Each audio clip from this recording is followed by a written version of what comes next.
Allô tout le monde, Martin Latulippe ici et vous me retrouvez en compagnie de mon bon ami Alex Boily. Comment ça va, Alex? Ça va très bien. Merci infiniment de m'accueillir. Je suis vraiment choyé et privilégié d'être ici, vraiment. Ben, écoute, ça fait longtemps que toi puis moi, on veut avoir une conversation parce que, je vais te présenter à mon audience parce qu'on partage une passion commune qui est la santé. Et tu as un œil quand même assez différent de beaucoup de personnes que j'ai rencontrées sur tout ce qui est la santé. Donc, tu es fondateur de Révolution Santé, tu es kinésiologue, tu as eu la chance d'accompagner et former des milliers et des milliers de personnes qui ont décidé de prendre leur santé en main.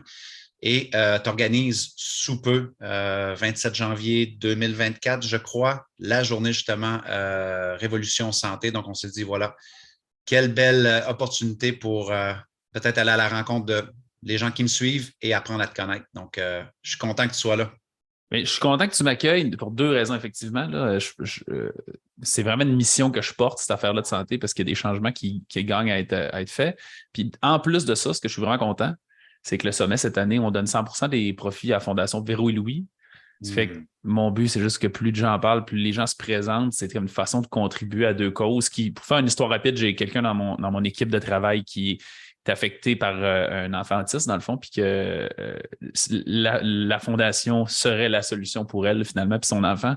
Puis fait que on a décidé de jumeler ça, l'utile à l'agréable un peu dans cette journée-là. Fait que je suis vraiment content d'être là, puis que plus de personnes puissent entendre parler pour bénéficier davantage de la fondation, en plus de prendre soin de leur santé. C'est comme du win-win-win-win, tout le monde gagne. Exactement. C'est un autre endroit où on se rassemble beaucoup, là. Cette idée-là de l'entrepreneuriat social, c'est bien beau impacter, faire sa différence, aider les gens avec notre produit ou notre service. Là-dessus, on est les deux passionnés de ça, mais aussi de peut-être, est-ce qu'on peut aussi rendre service à une cause, à des gens qui sont un peu plus dans le besoin ou face à des défis quelconques. Donc, là-dessus, on est dans la même gang. Donc, cet entretien-là va avoir énormément de valeur, évidemment, si les gens, justement, sont à la recherche de mille et une choses des fois au niveau de la santé, mais il y a tellement d'informations que c'est facile de s'y perdre. Il y a souvent des informations contradictoires et ça devient frustrant ou quoi que ce soit, où on essaie des trucs, on est déçu. Donc, toi, Alex, tu en as accompagné des milliers de personnes avec ton équipe là, dans les dernières années et que tu en as vu des situations. Et là, moi, ce qui me fascine, c'est que tu parles, en fait, ton organisation, ton programme s'appelle Révolution Santé et l'événement s'appelle Révolution Santé. À chaque époque de notre histoire, quand il y a eu des révolutions, c'est parce qu'il y avait besoin de changements. Et ça fait drôle d'entendre en 2023 ou même dans les dernières années là, que tu as ton programme, d'appeler ça Révolution. A-t-on besoin d'une révolution santé, Alex Boily?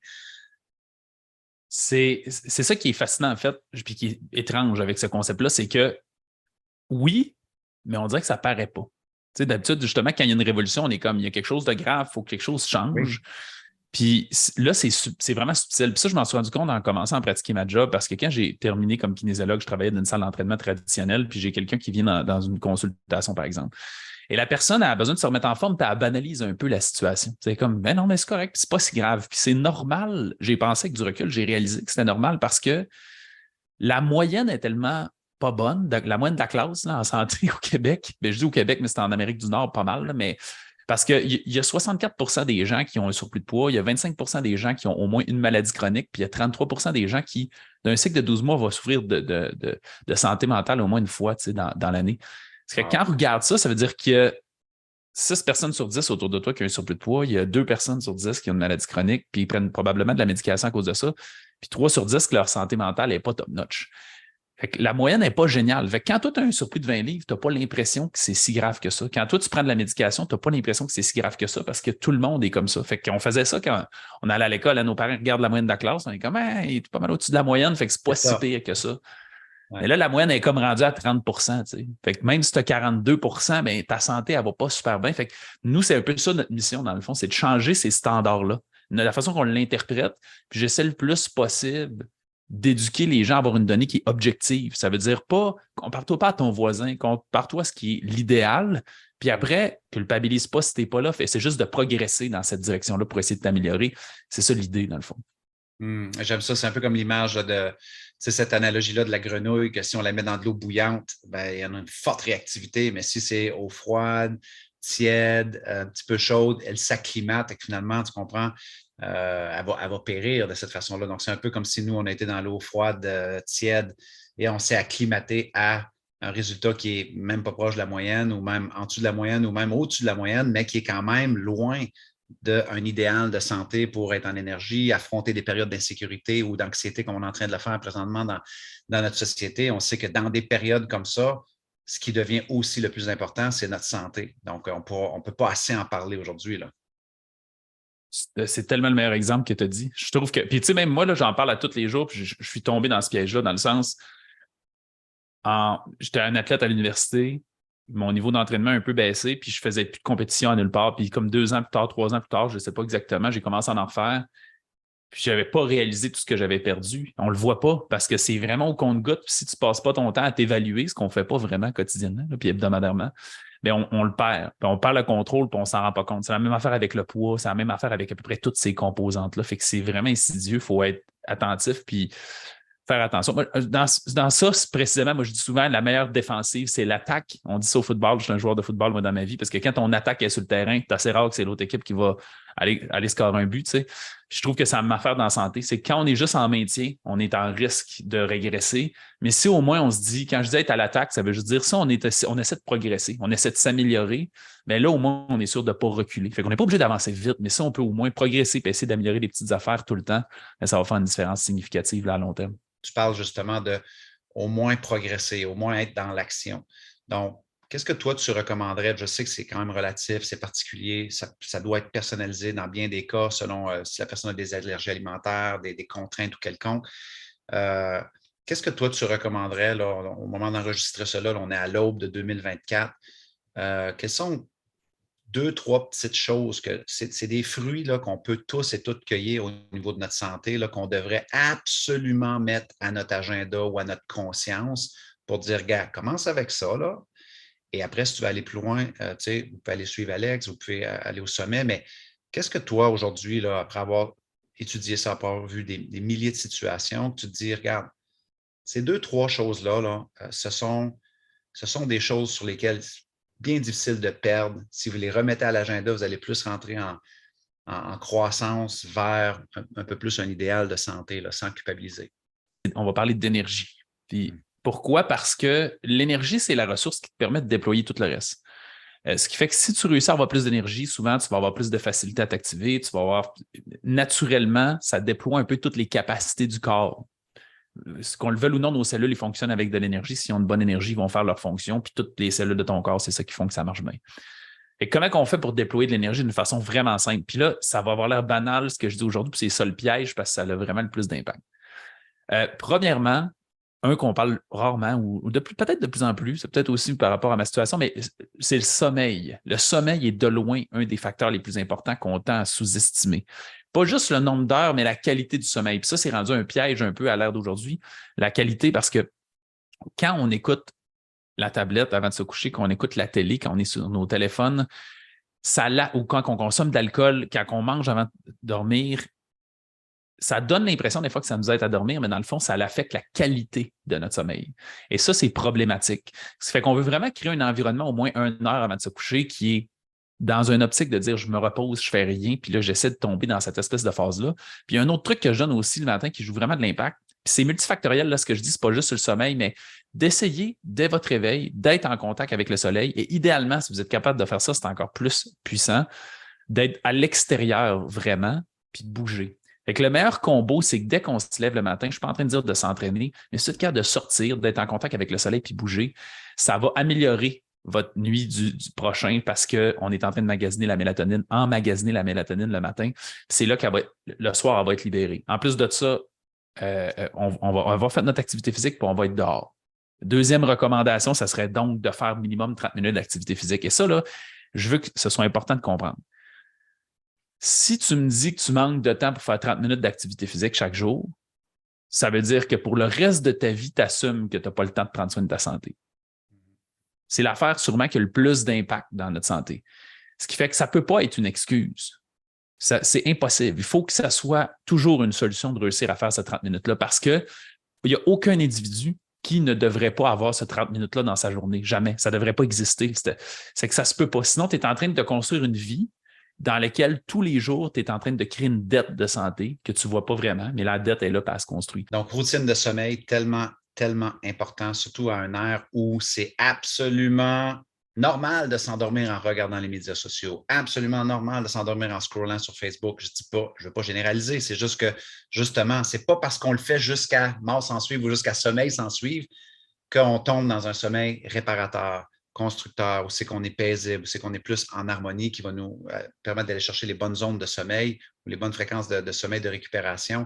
Donc, qu'est-ce que vous aimeriez faire? C'est super bon, là, ce que tu dis, Alex, et de le mettre en combo avec côtoyer l'extérieur un peu plus. Hein? On sait quand on bouge moins, on est isolé, on reste en dedans, on regarde la télé, on trouve toutes les raisons pour ne pas aller dehors. Aller dehors, c'est tellement, tellement important. Et cette idée-là aussi de la dette, minimum 30 minutes d'activité physique, parce que regarde, on va le faire le lien, il est facile à faire, il a déjà été dit, mais ça mérite d'être dit de nouveau, comme une dette. Le compte va rentrer à un moment donné.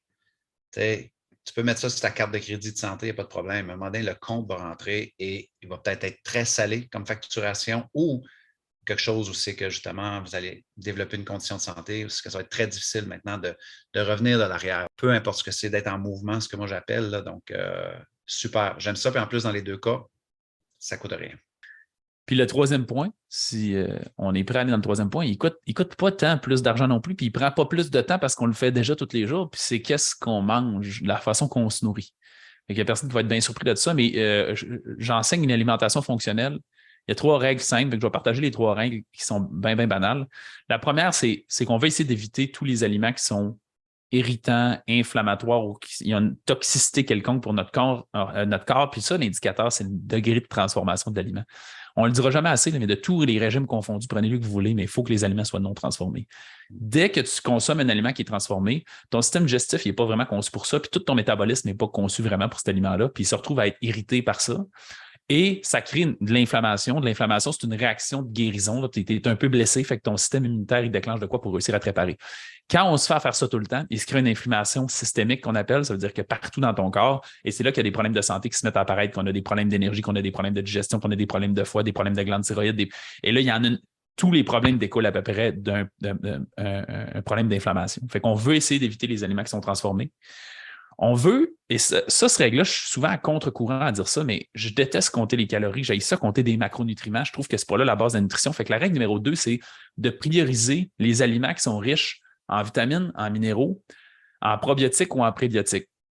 Je n'élaborerai pas c'est quoi les prébiotiques aujourd'hui. On va juste dire que c'est des fibres, des diverses formes de fibres qui nourrissent les probiotiques, qui sont les bactéries qu'on a dans notre intestin. On parle de plus en plus de la santé intestinale, à quel point c'est important. Mm-hmm. Puis pourquoi je veux dire cette règle-là, en fait, c'est que la qualité de l'aliment que tu manges est probablement plus important que ce soit des calories ou des glucides ou des lipides ou des protéines. Si tu fais ça, là, déjà, tu manges bien. Tu manges plus transformé, tu manges des aliments qui sont riches en vitamines et minéraux. Puis c'est quoi, là, rapidement? Les fruits, les légumes, les noix, les graines, là, c'est là qu'il y a le plus de vitamines et minéraux. Puis la troisième règle, c'est de consommer des sources d'énergie qui sont stables. Là. C'est un peu vague là-dessus, mais ça veut dire on veut consommer des glucides qui ont un index glycémique qui sont très bas. L'index glycémique, c'est la vitesse à laquelle ils se digèrent. On veut qu'ils soient lents, des glucides qui sont très, très lents parce que sinon, ça crée des grosses variations énergétiques. Ça joue sur ta satiété, ça joue sur ta faim, ça peut te donner des rages de sucre. Ça joue sur ta concentration aussi parce qu'il y a plein de variations là-dedans. On le sait que le sucre, maintenant, c'est vraiment un de nos pires ennemis. Développe le diabète. À peu près tout, en fait, c'est ça les problèmes de santé. Fait que c'est les 3 règles. On évite les aliments transformés, on priorise les aliments qui sont riches en vitamines et minéraux, puis finalement, on s'assure de consommer des sources d'énergie qui sont stables. Au niveau des glucides, on peut manger aussi des gras qui est considéré comme une source d'énergie. On évite on prend des gras qui sont naturels, d'aliments naturellement gras, pas de friture, parce que c'est eux autres qui restent le plus simple pour notre santé. Tellement la fondation bon, est là. Tellement bon, court et précis. Et je ne peux pas m'empêcher de rebondir sur une chose que tu as mentionnée à plusieurs reprises. Donc, tu as mentionné le mot banal à 2-3 reprises. Et là, tu as dit à la fin, je sais que c'est simple. Et une des choses que j'aime de toujours rappeler et dire aux gens, c'est qu'il y a beaucoup de personnes, quand ça vient le temps d'optimiser, parce qu'en fait, c'est ça ton expertise, t'aides les gens à optimiser en fait leur santé, toute forme d'optimisation, que ce soit entrepreneuriale, santé, nomme-les toutes, OK? Les gens vont confondre la simplicité d'une idée avec son efficacité. Le monde, là, ils font ça tous les jours. Ce que ça veut dire, c'est exactement ce que tu as dit. Là. C'est tellement simple que ça ne peut pas faire tant de différence. Oui, c'est ça l'affaire. C'est que la simplicité de cette idée-là, appliquée sur la durée, comme tu viens de le dire, va amener une exponentialité, va amener une croissance vers ta santé. Maintenant, l'opposé est aussi vrai. Ne pas appliquer la simplicité de ces idées-là sur une longue période de temps va amener aussi une déclinaison parce que personne ne se réveille avec 25 livres en surpoids de même du jour au lendemain. Tu comprends? Ça a été des non-choix, des non-décisions qui étaient simples, mais qui étaient dans le mauvais côté de l'équation, qui a amené à dire comment j'ai fait pour me retrouver là? Ben, c'est ça. Ça va être la même affaire. Comment j'ai fait pour me retrouver là dans 6 mois? C'est pour ça, j'aime quand tu dis, gars, c'est là 1 mois, c'est là 3 mois. C'est vrai, parce que c'est ça, appliqué sur la durée. À un moment donné, tu te dis, my God, mon énergie, mon sommeil, tout semble mieux. Et c'est là qu'on a des indicateurs de croissance et de progrès. Donc, je ne pouvais pas m'empêcher d'amener cette ligne-là.